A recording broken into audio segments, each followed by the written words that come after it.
Assalamualaikum warahmatullahi wabarakatuh. Alhamdulillahi rabbil alamin wa bihi nasta'inu ala amri dunya waddin.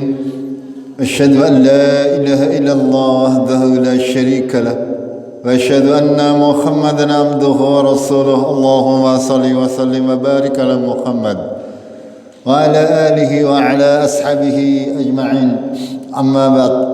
قال الله تعالى في كتابه الكريم: أعوذ بالله من الشيطان الرجيم يا أيها الذين آمنوا اتقوا الله وقولوا قولا سديدا يصلح لكم أعمالكم ويغفر لكم ذنوبكم ومن يطع الله ورسوله فقد فاز فوزا عظيما. Jamaah maghrib rahimakumullah, kita masih akan melanjutkan kajian kitab 3 landasan pokok. Kita akan memasuki landasan yang kedua. Pada usul awal atau landasan yang pertama, kita diperintahkan oleh syariat ini untuk mengenal Allah Tabaraka wa Ta'ala, Rabb semesta alam, Rabb kita semuanya. Bagaimana kekuasaan Allah terhadap diri kita, terhadap apa-apa yang ada di semesta ini, semuanya tunduk patuh kepada Allah, baik dengan sukarela maupun dengan terpaksa. Sehingga sangat aneh bila ada seseorang yang menyembah atau beribadah kepada selain Allah. Karena pada hakikatnya orang-orang atau zat-zat yang diibadahi oleh mereka, yang diminta oleh mereka, tidak akan bisa memberikan manfaat ataupun mudarat sedikit pun. Untuk itu kita harus senantiasa beribadah hanya kepada Allah. Dan pada kajian yang lalu kita sudah sampaikan macam-macam jenis ibadah yang hanya boleh dilakukan kepada Allah, tidak boleh kepada yang lain. Sudah barang tentu itu semuanya harus dengan landasan yang kuat, dalil-dalil yang kuat dari Al-Quran maupun As-Sunnah. Secara umum pada landasan atau pokok yang pertama, ma'rifatullah atau mengenal Allah adalah seperti itu. Kita masuk kepada al-asl tsani, yaitu ma'rifatu dinil Islam. Pokok yang kedua yaitu mengenal agama Islam. Secara umum kita sudah tahu agama Islam seperti apa. Ya, kita sudah mengetahui kita beragama Islam. Akan tetapi terkadang banyak di antara kita yang tidak mengenal Islam sendiri. Rasulullah sallallahu alaihi wasallam pernah bersabda, kurang lebih artinya, dahulu Islam ini asing, lalu dikenal oleh masyarakat, lalu Islam itu akan kembali asing. Artinya sejak zaman pergantian manusia, generasi ke generasi, mereka turun-temurun menurunkan ilmu-ilmu agama ini secara turun-temurun. Akan tetapi ketika berlanjut generasi ke generasi, maka akan ada pembauran nilai, pembauran ajaran,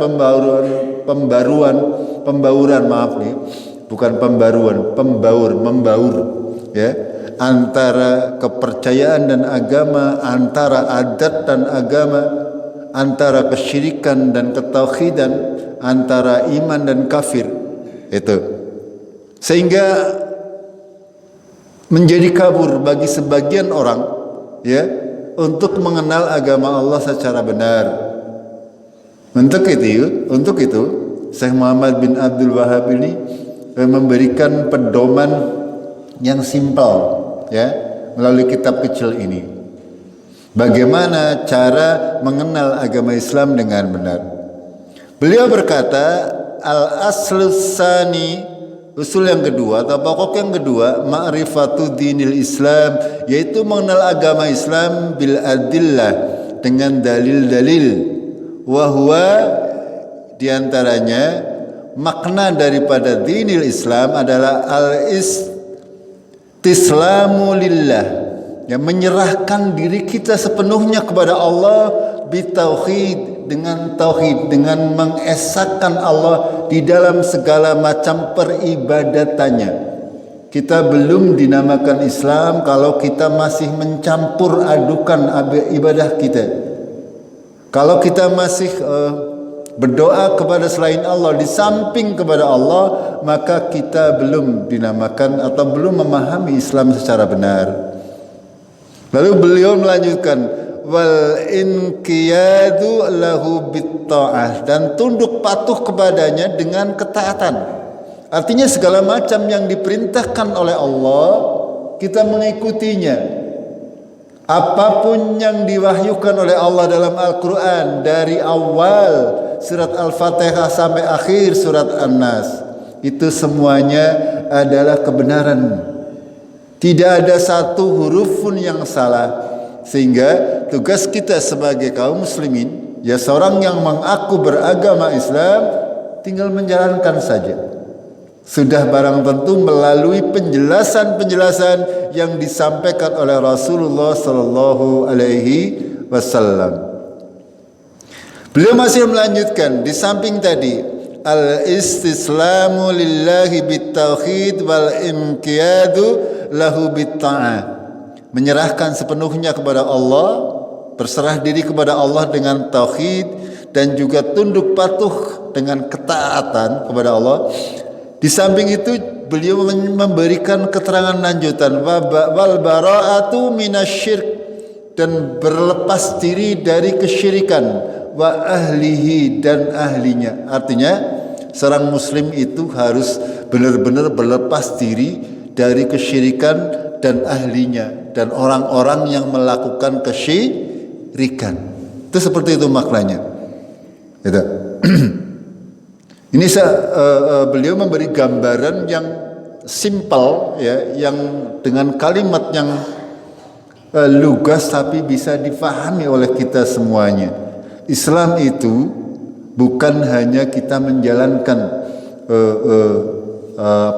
kewajiban-kewajiban kita, akan tetapi pada hakikatnya yang lebih dilihat oleh Allah, keislaman kita adalah dalam hati kita.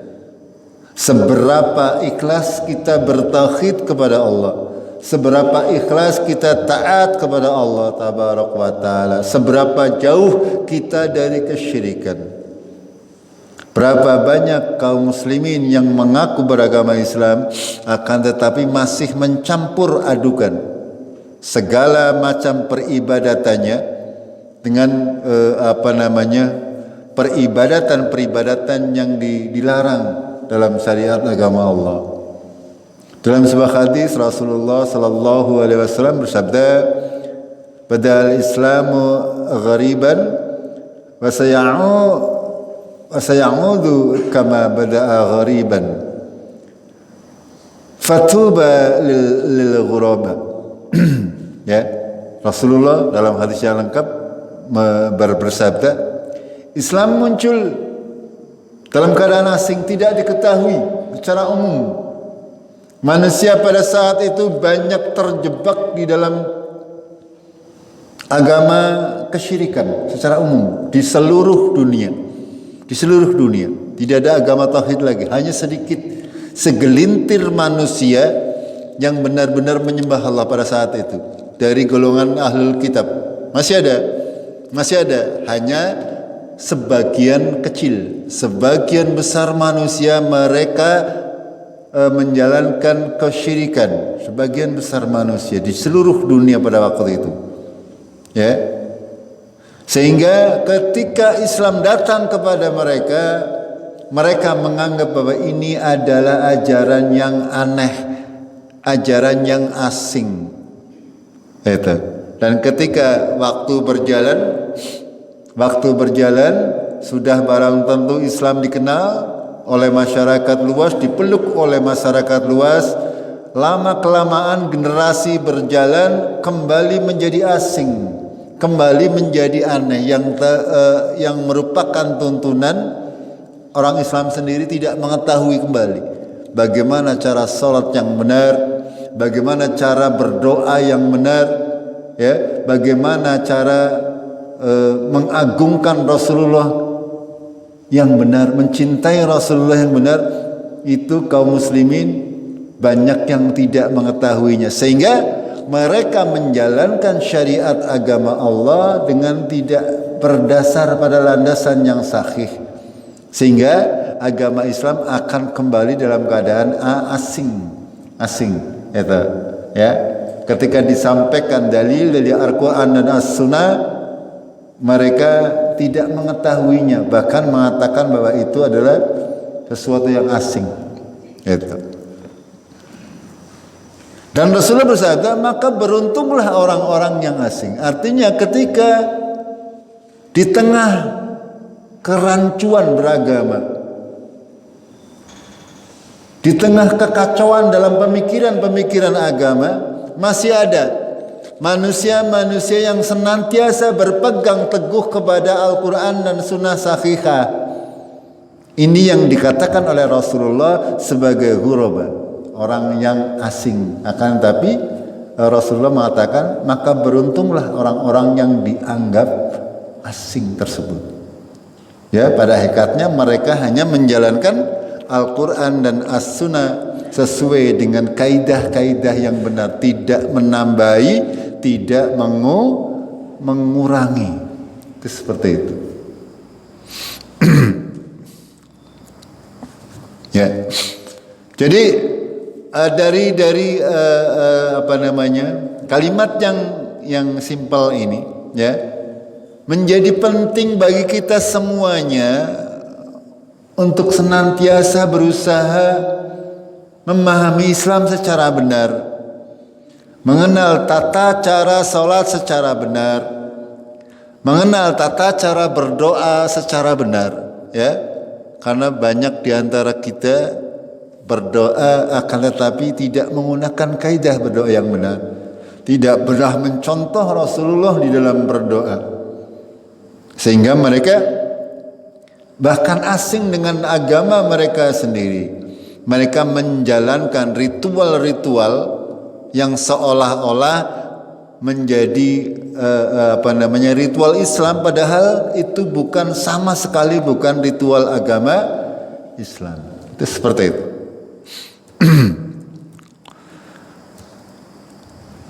Kita lanjutkan. Jamaah rahimakumullah, dari penjelasan di atas ada 3 poin penting yang harus dipahami oleh setiap muslim. Ya, untuk menjadi seorang muslim, yang pertama yang dijelaskan oleh Syekh Muhammad bin Abdul Wahab adalah berserah diri kepada Allah dengan mentauhidkannya, memurnikan ibadah kita, memurnikan dalam hal peribadatan, yang memurnikan dalam hal berdoa, memurnikan dalam segala sesuatunya. Banyak sekali firman Allah dalam Al-Quran yang menjelaskan hal demikian. Kalau kita tidak bisa berserah diri kepada Allah dengan mentauhidkannya, keislaman kita masih kurang, ya. Oleh Allah dianggap sebagai tidak 100%. Ya, akan bercampur antara keislaman dan kesyirikan. Allah berfirman dalam Al-Quran, "Wa may yaslim wajhahu ila Allah wa huwa muhsinun faqad istamsaka bil urwatil wusqa wa ila Allahi aqibatul umur." Barang siapa yang menyerahkan dirinya, menyerahkan wajahnya, tunduk patuh ilallah, kepada Allah, ya, tunduk patuh kepada Allah. Ini Allah masih melanjutkan, wahwa muhsin, ya. Muhsin itu apa? Muhsin itu orang yang senantiasa berbuat lebih, ya, dalam hal kebaikan. Itu muhsin, ini derajat yang paling tinggi. Kita sudah tahu, kita sudah pernah membahas yang paling rendah muslim, keduanya tingkatan kedua mukmin, yang ketiga adalah muhsin. Nanti akan dibahas di kelanjutan daripada bab ini. Kata Allah berfirman, barang siapa yang menyerahkan wajahnya kepada Allah dan dia muhsin, Faqad istamsaka bil urwatil wusqa, sungguh dia sudah memegang ya dengan tali pegangan yang wusqa, kata Allah, yang sangat kuat. Kalau seorang mempunyai akidah yang benar, mempunyai keimanan dalam hatinya dengan keimanan yang benar tentang Allah, sungguh dia sudah mendapatkan karunia yang banyak. Sudah dia memegang sesuatu yang sangat kuat, kata Allah. Tidak ada yang bisa menggoyahkan apapun yang ada di langit dan di bumi. Ya, tidak ada. Akan tetapi orang-orang yang tidak demikian, maka pegangannya tidak kuat, gampang apa? Kalau pegangannya tidak kuat, gampang tiba, gampang kepleset, gampang kejeglong. Ya, digoyang sedikit saja, sudah diberi pemahaman sedikit saja, akan hancur akidahnya. Akan tapi kalau kita benar-benar mentauhidkan Allah dengan tauhid yang benar, mengimani Allah dengan keimanan yang benar, insyaallah ya kita akan kokoh dalam beragama. Wa ilallah ngakibatul umur. Apa artinya? Ya, hanya kepada Allah. Ya, akibat semuanya, semua urusan itu kembali kepada Allah Tabaraka wa Ta'ala. Itu. Dalam ayat yang lain Allah berfirman, "Am kuntum syuhada'a idza khadara Ya'qub al-maut idza qala li banihi ma ta'buduna min ba'di." Apakah kamu menyaksikan kalimat ini dalam surat Al-Baqarah? Allah bertanya kepada Muhammad sallallahu alaihi wasallam, "Am kuntum syuhada?" Apakah kamu menyaksikan ketika Yakub, ya Nabi Yakub menghadapi sakaratul maut, ya, idza khadara Yaqubal maut. Ketika beliau merasa bahwa hidupnya sudah mau selesai, beliau berpesan kepada anak-anaknya, idza qala li banihi ma ta'buduna min ba'di. Ya, apa yang akan kalian sembah sesudahku. Ini juga menjadi perhatian ya jamaah rahimakumullah. Ketika kita sudah tua, ya apalagi sakit-sakitan, ya walaupun belum sakit-sakitan, sering-sering kita menyampaikan kepada anak cucu kita, ya, wala tamutunna illa wa antum muslimun. Hai anakku, hai cucuku, hai istriku, jangan pernah mati kalau tidak beragama Islam. Jangan berani-berani mati angger urung tahu, urung tayang salat. Gitu. Kita senantiasa mencontoh apa-apa yang dicontohkan oleh para nabi, para salihin. Nabi Yakub ketika beliau di ujung kehidupannya, anaknya dikumpulkan semuanya, mewanti-wanti, ya, ma ta'buduna min ba'di, apa yang akan kamu sembah sesudah kematianku nanti. Anak-anak Nabi Yakub berkata, qalu na'budu ilahaka wa ilaha abaika Ibrahim wa Ismail. Ya, kita tahu Yakub itu adalah anaknya Ishak, ya. Ishak dan Ismail ini anaknya Nabi Ibrahim, berbeda lain ibu. Kata Nabi Yakub ini adalah anaknya Nabi Ishak. Itu yang akan menurunkan Bani Israel. Nabi Yakub ini yang disebut dengan sebutan atau mempunyai nama lain Israel, sehingga keturunannya disebut dengan Bani Israel. Janjane Israel ya keturunan Nabi, gimana betul? Tapi pada kenyataannya tidak berguna nasab, tidak berguna bapaknya ataupun keturunannya kalau tidak dijaga, maksudnya akan habis. Ini penting untuk kita pahami, ya, bahwasanya kita harus senantiasa menjaga anak cucu kita untuk senantiasa berada dalam kebenaran, dalam agama Islam. Jangan sampai lepas. Qalu na'budu ilahaka wa ilaha abaika Ibrahim wa Ismail wa Ishaq. Kami akan menyembah Tuhanmu, Tuhan bapakmu, yaitu Ibrahim, Ismail dan Ishak. Ilahan wahidan, yaitu Tuhan yang satu. Wa nahnu lahu muslimun, dan kami muslim, tunduk patuh kepada Allah tabaraka wa taala. Ini yang disampaikan atau yang diucapkan oleh anak keturunan Israel. Tidak akan menyembah Allah, ya, akan hanya menyembah Allah saja, tidak akan berbuat syirik. Akan tetapi pada prakteknya apa yang terjadi? Ya, anak-anak Nabi Yakub, banyak di antara keturunan mereka mengatakan bahwa Uzair itu anak Allah. Sebagiannya mengatakan Isa adalah anak Allah, sehingga mereka menyembah Nabi Isa, mereka menyembah Nabi Uzair. Padahal dahulu nenek moyang mereka mengatakan tidak akan menyembah kecuali Allah saja. Itu seperti itu. Ya.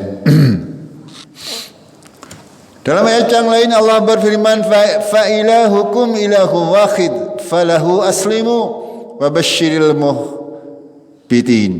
Ya. Dan Tuhanmu adalah Tuhan yang satu. Maka muslimlah kalian, tunduk patuhlah kalian kepada Tuhanmu yang satu. Ya. Ya, fa ilahukum ilahun wahid.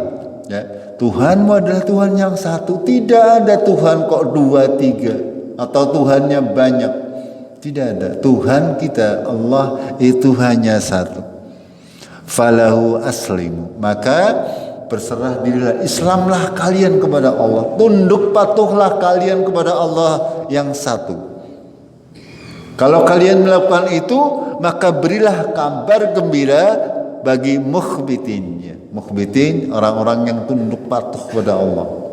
Ini. Jamaah rahimakumullah, sangat banyak ayat-ayat daripada Al-Quran, ya, yang menjelaskan tentang bagaimana sejatinya kaum muslimin ini, semestinya seperti apa. Jangan sampai seorang muslim itu mereka tidak menyerahkan dirinya kepada Allah. Mereka menjalankan ibadah yang tidak pernah diperintah oleh Allah. Mereka mengakidai atau meyakini bahwa sesuatu itu mempunyai kekuatan di samping kekuatan Allah. Misalnya ada seperti itu. Seorang muslim tidak boleh seperti itu. Harus benar-benar memurnikan akidahnya kepada Allah. Yang kedua, tunduk patuh dengan mentaatinya. Banyak ayat juga dalam Al-Quran. Ya, seorang muslim itu harus tunduk patuh kepada Allah, senantiasa taat kepada perintah Allah, baik yang ada dalam Al-Quran maupun melalui sunnah-sunnah Rasulullah. Karena Rasulullah itu tidak berkata kecuali berdasarkan wahyu. Artinya apa yang disampaikan oleh Rasulullah Sallallahu Alaihi Wasallam adalah juga perintah agama yang tidak boleh dilanggar sama sekali. Salah satu firman Allah dalam Al-Quran, innama kana qaulal mu'minina idza du'u ila Allah wa rasulih. Sesungguhnya perkataan seorang mukmin ketika mereka diseru kepada Allah dan Rasulnya, ketika mereka diseru kepada Al-Quran dan As-Sunnah, ya, ketika mereka diseru kepada Al-Quran dan hadis Rasulullah, liyahkuma bainahum, agar supaya Rasul tersebut, Al-Quran dan As-Sunnah tersebut menghukumi di antara mereka, ayyakulu sami'na wa ata'na. Itu muslim. Ketika ditetangkan dalil Al-Quran, ketika ditetangkan hadis Rasulullah Sallallahu Alaihi Wasallam, ketika itu memenuhi persyaratan, Qurannya jelas, hadisnya sahih, tugas kita sami'na wa ata'na, khalas, selesai. Ya. Tapi apakah manusia semuanya kaum muslimin seperti itu? Tidak. Ya. Walaupun Qur'annya jelas, hadisnya jelas. Ya. Ketika disampaikan lanyong ta melu kae bae lah sing akeh, atau melu kae bae sing bla bla bla. Itu. Tidak sami'na wa ata'na. Padahal syarat ya untuk bisa dikatakan seorang muslim yang sejati tunduk patuh dalam menaati Allah. Ya. Berapa banyak orang yang ketika disampaikan Al-Quran dan hadis Rasulullah bukannya sami'na wa ata'na, tapi malah jengkel. Ketika saya katakan misalnya ziarah kubur yang terjadi di Indonesia haram, kalau di sini nggak apa-apa, aman. Kalau di luaran saya digebuki bang pirang-pirang. Gila betul. Iya, kalau saya katakan, kalau ada yang bertanya di sini ziarah kubur Wali Songo, itu yang 9 wali, ziarah seperti itu hukumnya apa dalam syariat? Haram. Saya katakan seperti itu. Saya di sini berani. Itu. Mereka kalau disampaikan seperti ini pasti mereka marah, padahal tidak pernah membaca firman Allah ini. Ya, surat An-Nur ayat 51. Innama kana qaulal mu'minina idza du'u ila Allahi wa rasulihi liyahkuma bainahum ayyaqulu sami'na wa ata'na. Lalu dijamin oleh Allah ulaika humul muflihun. Mereka orang-orang yang dijamin beruntung. Selain itu pasti rugi. Ya rugi. Tanyakan ya. Kalau dihitung-hitung orang ziarah gitu. Biaya entek, kesel entek, ya, capek iya. Dapatnya apa? Dosa. Berarti apa? Orang untung tapi buntung. Yang jelas kalau misalnya kita ziarah yang benar yaitu ke Masjidil Haram, Masjidil Aqsa atau Masjid Nabawi, sudah jelas. Itu kita tidak buntung tapi beruntung karena mengikuti sunnah Rasulullah Sallallahu Alaihi Wasallam. Itu.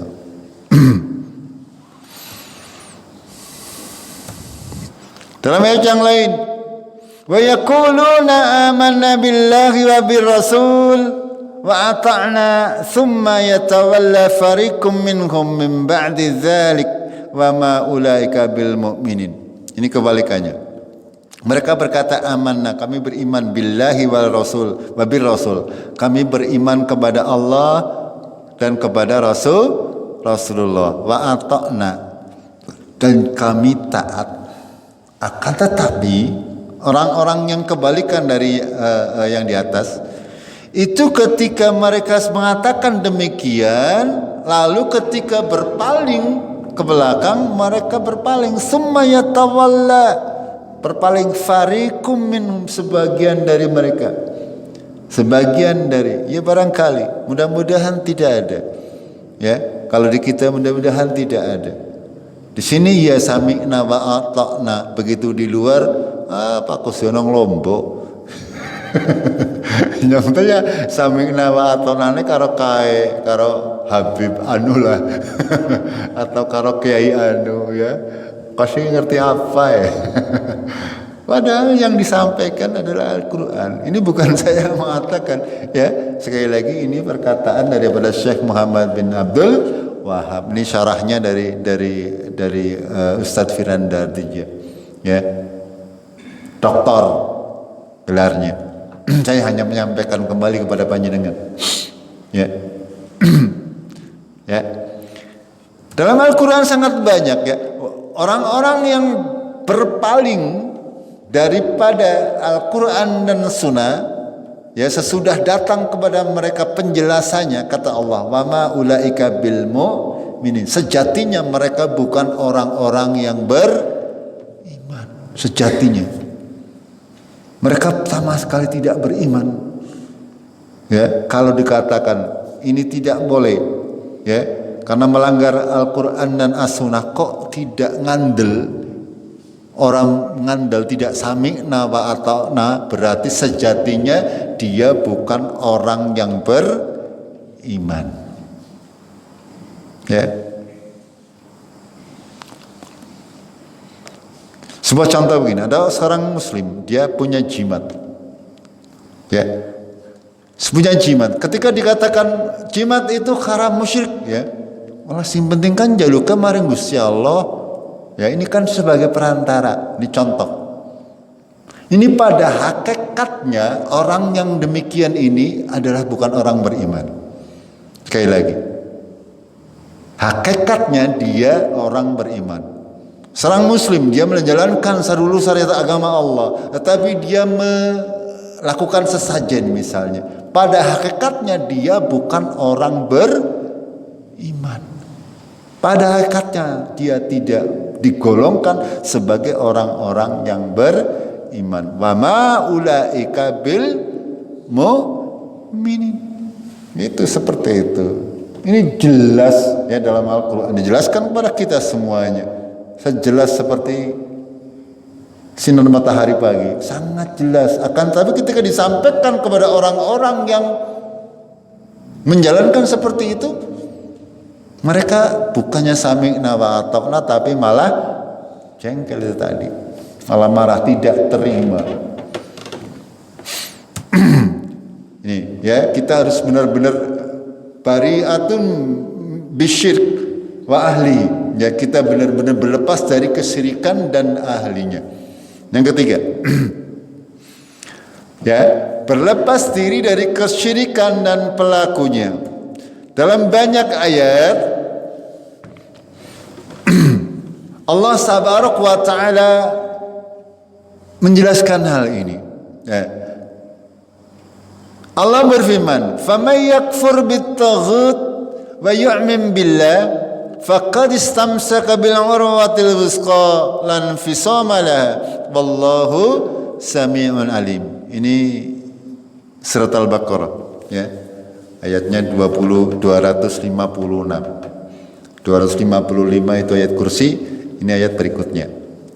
Ya, awalnya adalah la ikraha fiddin. Qad tabayyana ar-rusd minal ghayy. Lalu berikutnya, faman yakfur bit-taghut wa yu'min billah faqad istamsaka bil urwatil wuthqa lan fisama laha. Barang siapa kafir, mengingkari dengan taghut. Apa itu taghut? Segala sesuatu selain Allah. Segala sesuatu yang dianggap mempunyai kekuatan selain Allah. Segala sesuatu, semuanya, baik itu manusia, ya, ya kalau berhala, jimat, dukun, sihir, itu kan jelas, itu jelas taghut. Kalau sekarang, ya, yang namanya politik, partai bisa jadi taghut. Itu. Kalau dia bertentangan dengan syariat agama Allah. Kalau yang sejalan, jalan, bukan taghut. Tapi kalau yang bertentangan, ya. Makanya Allah memberikan landasan yang kuat. Faman yakfur bit-taghut. Barang siapa yang ingkar kepada sesuatu yang selain Allah, wa yu'min billah, dan hanya beriman kepada Allah, faqad istamsaka bil urwatil wuthqa, sungguh dia sudah berpegang dengan pegangan tali yang kuat, lan fisama laha, ya, tidak akan putus. Wallahu sami'an alim. Allah Maha mendengar lagi Maha mengetahui. Itu. Kita harus benar-benar berlepas diri dari kesyirikan dan pelakunya. Kita tidak harus mengatakan bahwasanya yang kafir ya kafir. Orang yang pergi ke dukun kafir. Kalau dia tidak bertobat sampai mati dalam keadaan syirik. Tapi kalau bertobat insya Allah diampuni selagi urung mati. Dukunya sendiri syirik, masuk neraka. Kafir juga. Itu harus tegas. Agama Islam seperti itu. Kalau dia bertobat, insya Allah. Sangat jelas. Agama Islam sangat jelas. Kita mempercayai jimat, mempercayai dukun, itu kafir. Ya, kalau kita biarkan akan merembet kepada akidah kita, membuat hancur akidah kita. Kita akan termasuk mereka. Kita tidak berlepas dari kesyirikan dan pelakunya. Itu.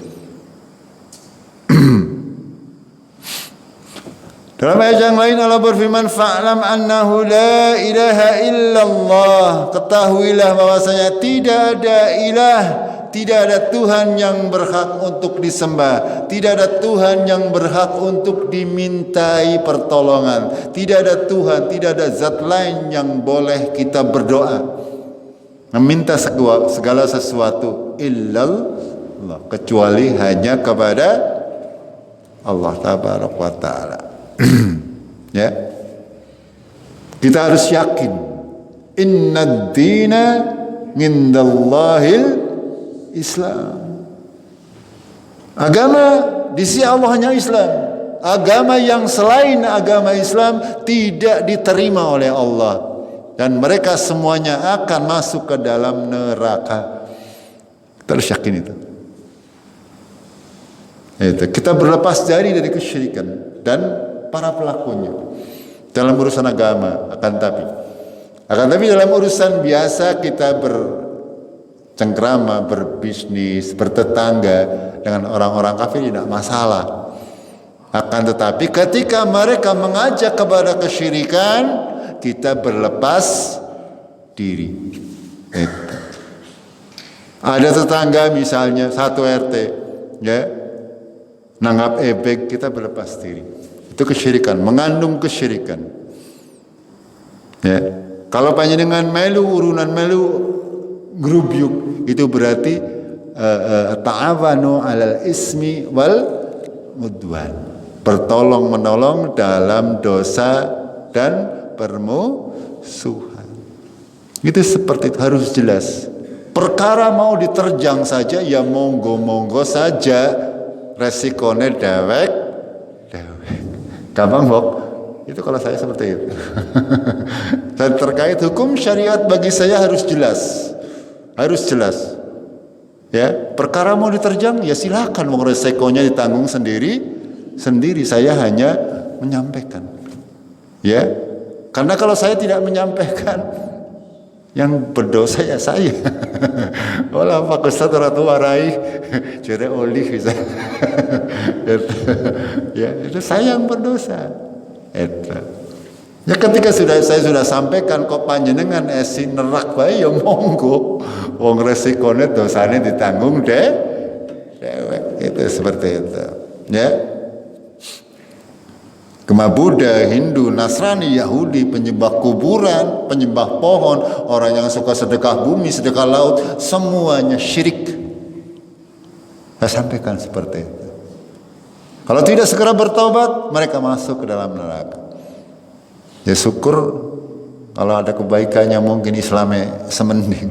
Kalau tidak ada, Islamnya tidak diterima, ya selamanya mereka akan berada di dalam neraka. Dalam ayat yang lain Allah berfirman, "Qad kana lakum uswatun hasanatun fi Ibrahim." Ya walladzina ma'ahu. Sungguh telah ada bagi kalian uswatun hasanah. Apa uswatun hasanah? Contoh yang baik fi Ibrahim, dalam diri Ibrahim dan orang-orang yang bersamanya. Ada contoh terkait berlepas diri dari kesyirikan dan pelakunya. Kita tahu Nabi Ibrahim bapaknya adalah pembuat patung, pemuka agama, ya. Orang bapaknya Nabi Ibrahim itu pembuat patung, pemuka agama, ulamanya, ya. Gawe patung, didol, balik maning, disembah maning, didewek. Patung digawe dewek, disembah dewek. Cara masuk akal mboten. Kalau kita menggunakan akal sehat sebenarnya orang anak kecil pun ya pernah ya panjenengan mungkin sudah pernah saya sampaikan. Suatu ketika Nabi Ibrahim zaman nom masih muda datang ke kuilnya bapaknya, ya dilihat banyak sekali patung-patung, ya semuanya dihancurkan oleh Nabi Ibrahim. Disisahna satu yang paling besar, geger poer sedesa. Pagi-pagi takon iki siapa yang melakukan, ya ternyata ada yang melihat, dan mereka ini yang rusak Ibrahim di sidang wongse sekampung, ya. Jawabnya Nabi Ibrahim sangat simpel tapi mengena. Kalau memang Tuhanmu pinter, tanya saja, kan ditinggal yang paling gede ora di apa-apa kena dicorna bae. Sing di remuk lah, dihancurkan itu patung-patung yang kecil. Yang paling besar, patung yang paling besar dibiarkan. Ketika geger ketika Nabi Ibrahim sedang disidang, kenapa kamu kok menghancurkan begini-begini, ya? Kalau memang jawabannya, kalau memang Tuhanmu itu zat yang maha tahu, kenapa tidak tanya ke patung sing paling gede? Kenapa tidak dilindungi? Itu jawabannya, ya. Pada hakikatnya orang yang berpikiran waras itu mengakui kebenaran Nabi Ibrahim. Akan tetapi kenapa mereka tidak mau mengakuinya? Itu tadi, ya. Karena pada prinsipnya mereka tidak beriman dan diganggu atau digoda oleh syaitan, disesatkan oleh syaitan. Kadang-kadang faktor apa? Faktor gengsi, ya. Maring, kok bocah cilik ngerti apa? Gampangannya seperti itu. Atau faktor lain, ya. Ketika misalnya patungnya sudah tidak disembah lagi, sehingga patung kan menjadi pengangguran, sama seperti kalau saya katakan kuburan itu tidak boleh dikasih batu nisan, cukup dikasih batu. Sing tukang gawe batu nisan protes, gonyong sitat Arab mode apa? Itu contoh, ya. Padahal Nabi Sallallahu Alaihi Wasallam, ya, memerintahkan seperti itu, tapi tetap baik, ya. Kalau disampaikan kepada orang yang bersangkutan karena bertentangan dengan dirinya, akhirnya apa? Ya akhirnya mereka menentang hukum syariat. Itu seperti itu. Sama dengan orang yang korupsi seperti itu. Ketika disampaikan. Kita lanjutkan sedikit. Idza qalu liqaumihim, ketika Ibrahim berkata kepada kaumnya, inna bura'u minkum, sesungguhnya aku berlepas diri dari kalian, wa mimma ta'buduna min dunillah, ya, dan apa-apa yang kamu sembah selain Allah. Kafarna bikum, ya, kami ingkar kepada kalian. Wa bada bainana wa bainakumul ngadawatu wal baghdha'u abadan.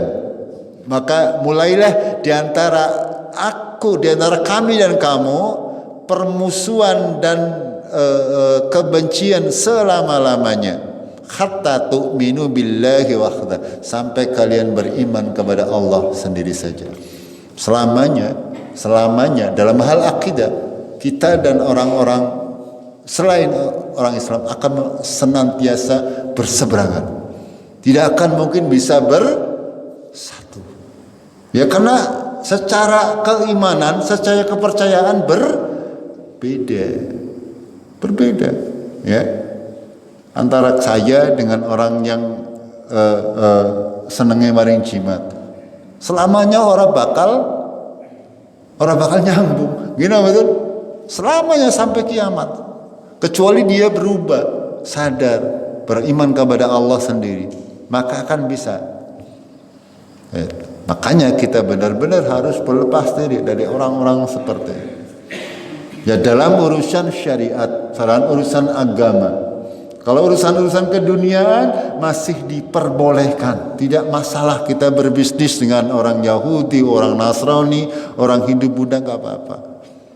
Akan tetapi jangan sampai misalnya kita DP, ya. Kita bekerja misalnya di gereja atau di kuil, haram hukumnya, saya sampaikan. kita membantu peribadatan mereka, haram hukumnya. Kita harus paham, ya harus paham. Bentar lagi Natalan, ya panjenengan ikut-ikutan misalnya menjual tentang hal-hal yang bersangkut pautan dengan Natal, haram hukumnya. Menyampaikan ucapan selamat Natal haram hukumnya, tidak boleh. Kita mengucapkan salam saja tidak boleh. Ya, kita boleh menjawab tapi tidak boleh mendahului. Kalau mereka mengucapkan assalamualaikum, kita jawab waalaikum. Tidak boleh dijawab waalaikumsalam, tidak boleh. Hanya cukup waalaikum. Seperti itu. Bagaimana kalau kita misalnya diberi roti Natal? Ada yang bertanya kemarin. Ya Ustaz, bagaimana kalau saya diberi hadiah Natal? Kalau hadiahnya berupa makanan, makan saja tidak apa-apa. Tapi kalau daging-daging itu haram hukum. Ya, kita tidak tahu mereka sembelihnya dengan bacaan basmalah atau tidak. Ya. Tapi saya pesankan, ketika hadiah tersebut kita harus datang ke gereja, DP, haram hukumnya. Kita tidak boleh merendahkan diri kita di hadapan mereka, orang Nasrani dan Yahudi atau orang-orang yang lain. Tidak boleh. Ya, kaum muslimin harus tegak di atas dirinya, punya martabat yang tinggi. Tidak boleh kita ngemis-ngemis. Ya, termasuk dalam hal kebaikan. Dalam hal membangun masjid tidak boleh. Haram kita ngemis-ngemis, nenggili-ngili itu. Tak boleh. Kita menghinakan diri kita. Agama Islam harus kuat. Seorang mukmin harus kuat, harus berdiri di atas kakinya sendiri. Ya, seperti Nabi Ibrahim ini. Ya, ketika sudah jelas bapaknya daun kaumnya orang kena domongi maning, tidak bisa dikembalikan kepada agama yang benar, ya sudah. Ya, mulai saat ini sudah jelas antara saya dan kamu ada pemisah. Antara kafir dan muslim ada pemisah yang jelas. Ya, walaupun pemisah tersebut tidak mesti harus bermusuhan, kecuali kita diserang terlebih dahulu, kita membela diri, tidak masalah. Tapi kalau kita mengikat perjanjian dengan orang-orang non-muslim, boleh kita bertransaksi dengan mereka, tidak apa-apa. Itu lakum dinukum waliyadin. Bagi kamu agamaku, bagi aku agamaku. Itu. Kita boleh toleransi, tapi tidak boleh kebablasan dalam hal toleransi. Jamaah rahimakumullah, sampai di sini dulu. Mudah-mudahan bisa menambah pemahaman kita tentang agama ini, agar kita bisa mempunyai akidah yang benar. Mudah-mudahan kita masih bisa melanjutkan kajian kita di waktu yang akan datang.